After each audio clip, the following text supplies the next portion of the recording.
सूचना केवल हमारे विचार हैं, वित्तीय सलाह नहीं। निर्णय लेने से पहले खुद शोध करें। किसी भी लाभ या हानि के लिए हम उत्तरदायी नहीं हैं। आज हम देख रहे हैं Taj GVK hotels and resorts limited के 2025-26 Q1 की standalone financial performance. Starting with the sales, पिछले क्वार्टर से सेल्स में -15% का डिक्रीज हुआ है, मगर कंपनी ने पिछले साल के मुकाबले 14.5% का सेल्स इंक्रीज रिपोर्ट किया। Expenses -18.5% quarter on quarter decrease हो गए हैं, जो साल भर के 13% के राइज के साथ अलाइन करता है। एक्सपेंसेस में डिक्रीज अच्छा है, लेकिन सेल्स में डिक्रीज निराशा की बात है। ऑपरेटिंग प्रॉफिट, जो पिछले साल के कंपैरिजन में 19% अप हुआ है, quarter on quarter around -4.5% decrease हुआ है। Operating profit margin OPM annual basis पे 1% से इंक्रीज हुआ है और पिछले क्वार्टर के कंपैरिजन में 3% से इंक्रीज हुआ है। एक्सेप्शनल आइटम्स को ऐड करके अदर इनकम पिछले क्वार्टर के कंपैरिजन में 275.5% बढ़ गई, बावजूद इसकी ईयरली ग्रोथ लगभग 11 गुना हुई है। इंटरेस्ट एक्सपेंसेस पिछले क्वार्टर से -29% डाउन हुआ, लेकिन ईयर ओवर ईयर डिक्रीज -53.5% हुआ है। डिप्रिशिएशन कॉस्ट्स में क्वार्टरली -2% का डिक्लाइन देखने को मिला और ईयरली बेसिस पे -1.5% का डिक्रीज देखा गया। प्रॉफिट बिफोर टैक्स एनुअली 116.5% बढ़ा, लेकिन प्रीसीडिंग क्वार्टर से 44% बढ़ा है। इस साल कंपनी ने 44% टैक्स पे किया और क्वार्टरली कंपनी ने 26.5% टैक्स पे किया है। नेट प्रॉफिट ने ईयर ऑन ईयर अप्रॉक्स दोगुना की वृद्धि दिखाई, जो कंपनी के लिए स्ट्रॉन्ग परफॉर्मेंस रही। लेकिन लास्ट क्वार्टर से 26.5% का इंक्रीज हुआ है। इस क्वार्टर में कंपनी का परफॉर्मेंस अच्छा रहा और स्ट्रॉन्ग ऑपरेशनल मैनेजमेंट दिखाया। वहीं अगर एनुअल एनालिसिस की बात करें तो इस साल कंपनी का परफॉर्मेंस काफी अच्छा था। अर्निंग्स पर शेयर EPS में साल भर में अप्रॉक्स 3 गुना का इजाफा देखा गया, जो कंपनी की एक्सीलेंट परफॉर्मेंस को दिखाता है। लेकिन क्वार्टरली में 29% की बढ़ोतरी भी नजर आई। इस क्वार्टर में कंपनी का EPS अच्छा रहा और स्ट्रॉन्ग मैनेजमेंट दिखाया। Taj GVK hotels and resorts limited के फाइनेंशियल स्नैपशॉट को रिव्यू करते हुए कुछ मुख्य ट्रेंड्स सामने आए हैं, जो कंपनी की परफॉर्मेंस पे रोशनी डालते हैं।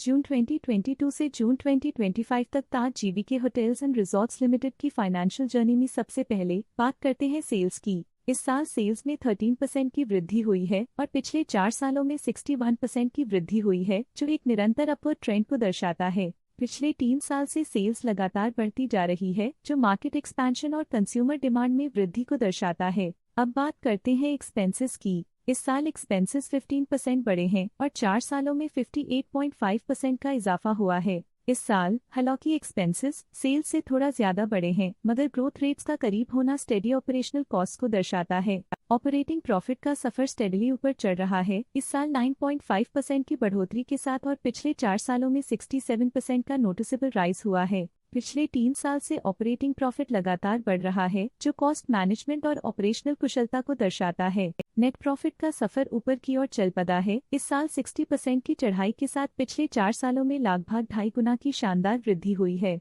पिछले साल की सेटबैक के बाद नेट प्रॉफिट में सुधार हुआ है, जो मार्केट ऑपरेशंस में संभव रिकवरी और अडेप्टेबिलिटी को दर्शाता है। इस साल EPS ने ऊंचाइयों को छुआ है 21.5% की वृद्धि के साथ, जो पिछले 4 सालों में लगभग 1.5 गुना की मजबूत वृद्धि पर आधारित है। पिछले साल की गिरावट के बाद इस साल EPS में वापसी हुई है, जो एक सफल फाइनेंशियल टर्नअराउंड को दर्शाता है। चलिए अब बात करते हैं शेयर होल्डिंग पैटर्न की। ताज की होटल्स एंड रिसॉर्ट्स की शेयर होल्डिंग रिपोर्ट्स कुछ इस प्रकार की हैं, जो अननोन 2025 के तक चलता है। ये रिपोर्ट कंपनी के शेयर्स की डिटेल्ड जानकारी देता है, जिसमें promoters, promoter groups, foreign investors, public investors और सरकारी एंटिटीज शामिल हैं। पब्लिक द्वारा हेल्ड शेयर्स का परसेंटेज 19.3% से इंक्रीज होकर 2025 के में 20.55% तक का इंक्रीज से देखा गया। ये चेंजेस स्टेट है कि पब्लिक की इन्वेस्टमेंट कंपनी में क्वार्टर टू क्वार्टर इंक्रीज हुई है। जब कंपनी के शेयर्स का अधिकतम हिस्सा प्रमोटर्स, FII, DII या गवर्नमेंट के पास होता है, तब ये माना जाता है कि कंपनी मजबूत हाथों में है,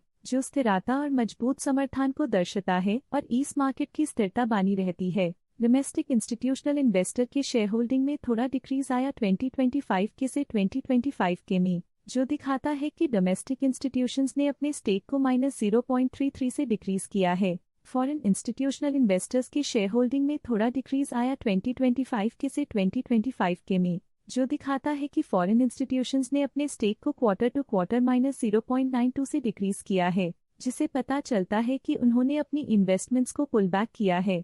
ये था कंपनी का करंट शेयर होल्डिंग पैटर्न। आज के लिए फाइनेंशियल सेक्टर में इतना ही।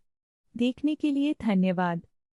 स्टॉक लेटेस्ट न्यूज अपडेट के लिए चैनल को सब्सक्राइब करें और वीडियो को लाइक एंड शेयर करें।